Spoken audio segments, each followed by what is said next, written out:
Hey there. Happy Wednesday. I know the past couple of videos have kind of been breakdowns just solely for the sake of YouTube, but you know, I am a full-time filmmaker, so I thought I would break down an actual job that I did recently. This was a cool one. It was kind of, the ask was like a blacked out infinite feel background, and then just have like a nice pool of light on our talent standing at this table. It was like two chefs. It was a small little cooking promo. I think it turned out pretty cool. So I actually did get the final footage from this, so I will show you that now, and then I'll kind of tell you how we went about doing it.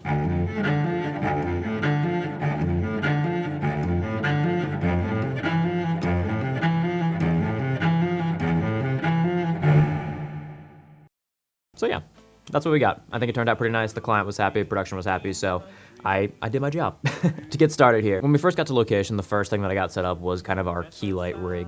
Now, I know you've heard me talk about before how I kind of like to set up our back ambience or our background ambience first before I set up the key light, but in this scenario, we needed to set up our key light first because we kind of had to build our whole set around our key light rig because we were using a big goalpost rig with our top light kind of in the middle of it. And then to create kind of the blacked out world, we were having these giant, like big 20 by 20 negative fill blacks just kind of like around it in like a big square. And so to kind of get that right in the middle of it, thought it would make more sense to kind of set up that key light first and then build our kind of big black world around it. For our key light, we used a 1200D with a 5-foot dome. And then we kind of had that, like I said, on our goalpost rig, just in the center of that. So it just gives us this nice, soft, big, powerful top-down source. On top of that, we also kind of draped or diapered a 6x6 of full grid, just to, again, kind of double diffuse that light, make it a little bit softer. And then around that, we skirted it with like a 3-foot skirt of Duvetine. And this was just to really make sure that we were kind of having that pool of light, because with soft light, it spills everywhere. And, you know, we wanted it to really just be hitting only on that table. So to get that, we used a skirt of Duvetine. You may be asking, why did I use this Duvetine skirt instead of just using the grid that kind of comes with the softbox? And there's two reasons for that. One, we wouldn't be able to do that because we were double diffusing it. And two, the more important reason is I personally don't really like using kind of grids on top light sources. I almost always prefer doing a skirt of Duvetine just because I feel like both of them obviously keep the light directional and kind of keep it in this like pool of light, and you know, don't let it spill everywhere because that's the goal of it. But I feel like with the Duvetine skirt, you're getting a softer light still. I feel like when I'm putting a grid on a light, it just immediately makes it much harder. And so this kind of still gets us our directional like pool of light, but it doesn't give it that extra hard edge that I feel like a grid sometimes does. So that's kind of why we did that. After we had that all kind of rigged up, we lifted the goalpost rig up, probably about like 10, 12 feet in the air, just to where it'd be kind of out of frame for our wide shot, but still, you know, as close to the talent as possible, kind of get as big of a source as we could get. And then we built up the big negative fills that I was mentioning earlier. For this, we used 20 by 20, like big negative fills that you just get from any rental house. We kind of attached those to, I want to say we had like 4 Mambo combos, kind of at each corner, and then just kind of tied them off all around. And it made this almost like 3 sides of a box kind of look, because we wanted that one side open so we could have camera move all around there. And we didn't really have the space to kind of put one behind us. So we used just kind of 3 sides, kind of so wherever we were seeing on the sides and the back, we're covered with that Duvetine to make it kind of that like blacked out world. And then on the ground as well, we also covered the whole ground with Duvetine. And then we also wrapped the stands of the goalpost rig in Duvetine as well, because we only had space to do kind of like a 12 by 12 goalpost rig, just with the layout of the building. And so we knew that those were kind of going to be inside of our black box, so to make sure that they weren't seen, and because all of the black would be like non-readable on camera, we were just able to cover those with Duvetine and you couldn't see them at all. After we got those up and the key light up, that was like 90% of the work here, but the other 10% was kind of actually balancing this and making it feel like it was a blacked out void. This is where things got a little bit tricky, because where we were at was like this office building where the client has their space at, and we weren't allowed to turn off the overhead lights, which we were told previously we would be able to. And so that was a super fun surprise that we had day of, because we didn't plan to kind of block off the top with a big 20 by 20 neg, because we had the ability to turn off the lights. So I was like, that's fine, we won't be getting any other spill coming in, it'll just be our lights. But because we couldn't turn off those lights, it made things a little bit tricky. So what we ended up doing was putting 6 stops of ND on the camera, and that pretty much negated all of the top light that was coming from those house lights overhead for the most part, because they were kind of sparsely spread out overhead. It wasn't like just like in like rows or grids, kind of like a normal office space is. So to kind of fix that, we put the ND on, and then any little lights that were still popping through, we either gaff tape or set up flags to kind of block off. After we kind of balanced out our background and got that black void feel, we balanced our key light. And so this is why I was very happy that we ended up going with the 1200D, because we really needed that extra level. After adding those 6 stops of ND on, it makes the amount of light that you need to then, key your subject a lot more. And so we had to crank that up to, I think, 100% to get the proper level on our talent. So I'm really glad that I chose to use that fixture instead of something, maybe easier or lighter to rig overhead, like a Light Matte 4 or a Light Matte 8, just for the sheer power alone. It was absolutely necessary. After that, we were about 95% there, but I noticed the one thing that we still needed was an eye light, because when you're lighting with top light, you don't get, an eye light from your fixture like you normally would, because normally the fixture is kind of coming from the side, and you'll get a little catch light from that. But because we weren't lighting from the side or the ground, and we're lighting overhead, you don't get an eye light. So I personally still always try to get an eye light when I can. So to do this here, I set up a 4x4 frame of full grid, I think it was, and then blasted a Nova P300C through that. And we had that probably about 12 feet away. And then I cranked that up just until I could start to see a glimmer in their eyes.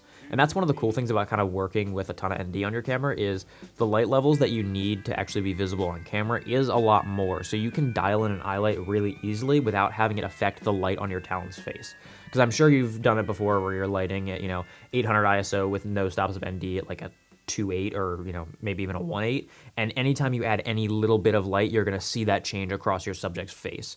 But when you're lighting with like 6 stops of ND on, and I think we're also shooting at like maybe a 4 or a 3 something, and so we needed a ton of light for it to have any change on the subject's face. And so even when we, dialed in that, I think we had that eye light at like 40%, the Nova, and, it was legitimately all it was doing was adding that glimmer in the eye. So that is a really cool benefit of kind of, using all of that ND is, yes, you need more powerful fixtures, but it's much easier to manipulate just one thing without messing up all of the other ratios. Once the eye light was dialed in, production set up 2 little practicals in the background because they just wanted to feel like there was some more depth, because there really was this just black void behind them. And so to try to get some depth, they set up 2 little like home light practicals with some warmer colored bulbs just to get some color contrast. And those just kind of like sat in the background there on either side of the table. And honestly, now kind of looking back at this, I kind of wish I had said like, hey, maybe we don't put those there, or maybe had some other sort of in-frame practical, because I just don't feel like they necessarily match super well to like the cooking scene. Like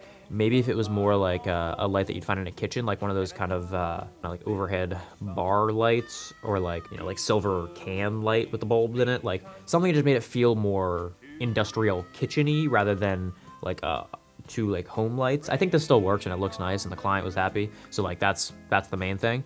But I think if I were to do this again, I probably would suggest maybe using some sort of more kitchen feeling vibe light just to match more with the scene. And then moving to the last thing that we did here was, after looking at the monitor, I was just feeling like, I want to add some more texture to this with light somehow. And so I decided to set up a 600X back in the far right corner, kind of back behind the talent's shoulder, with a spotlight mat on there. And then I just bladed that in until it was just kind of raking across like their hands and the table and a little bit of their bodies, just so as they were moving around, you would kind of get these like specular highlights and glimmer of hard light, hard edges across different knives and their skin, just to kind of, again, give us some more visual interest and break up the soft light pool a little bit. Because sometimes even, if you're having shape with soft light, it can start to feel a little bit flat if you don't add some like hard light in there. So I always try to add hard light into every scene that I'm doing. And so I added this in here, and I think that kind of gave it a nice touch. So yeah, that was it for the lighting, and it seemed like everyone was happy with it. So I'd say it was a win.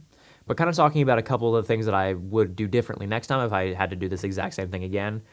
So I already talked about one of them, which was kind of changing those house bulbs in the background and just making them feel more kitchen-y. Another thing that I would change is getting hair lights on both of our talents. Having that top light overhead, it gives them a little bit of a hair light, but I kind of want to get like a nice edge on both of them. So to do that, I would probably arm out 2 light mats, one on either side, just kind of behind them, just to kind of edge them out fully from that background, just to get a little bit more separation from our kind of black void. And then the only other thing I think would have changed is for the hero shots, kind of just prettying them up a little bit. The creative was to kind of be dark and moody on this, and so I think we definitely achieved that vibe, but I think I would have like to pretty up just a little bit more and maybe had like a bounce card just kind of underneath them a little bit just to kind of, remove the raccoon eyes a little bit more and kind of help wrap that light around their face. Just a little bit more. But overall, I'm happy with how this turned out. This was a super fun shoot to do. It was really cool kind of getting to mess around with this whole blacked out void look. And if there's like one thing I feel like I really learned from doing the shoot, it is plan for your worst case scenario. Because in pre-production, my first choice was going to be to kind of put a light mat overhead, because that's normally what I do for top light scenarios, is just have a light mat overhead, and it works great. But with doing this blacked out void and never having done it before, I was like, what if I needed ND down way more to kind of black that stuff out? And then when we went in there, lo and behold, we can't turn off the house lights, and we end up needing to ND down a lot, and we had that 1200D fully maxed out. So if we didn't have that, it wouldn't have been possible to get the look that we were going after, and really the only look that we had planned. And so the shoot would have been ruined. So this is kind of a good reminder of like, you can always kind of turn down lights. You can't turn them up past 100. So plan for the worst, hope for the best, and it'll most likely kind of fall somewhere in between. But if you're not prepared for it, it's gonna fail, and that's gonna look bad on you. So make sure you're prepared and always kind of choose the fixture that's maybe a little bit more powerful. Hopefully this video was helpful to you and you got like, at least one little tidbit of information. If not, my bad. And I'll see you next week. Bye. Oh, you walked into my life at such a dark time when I couldn't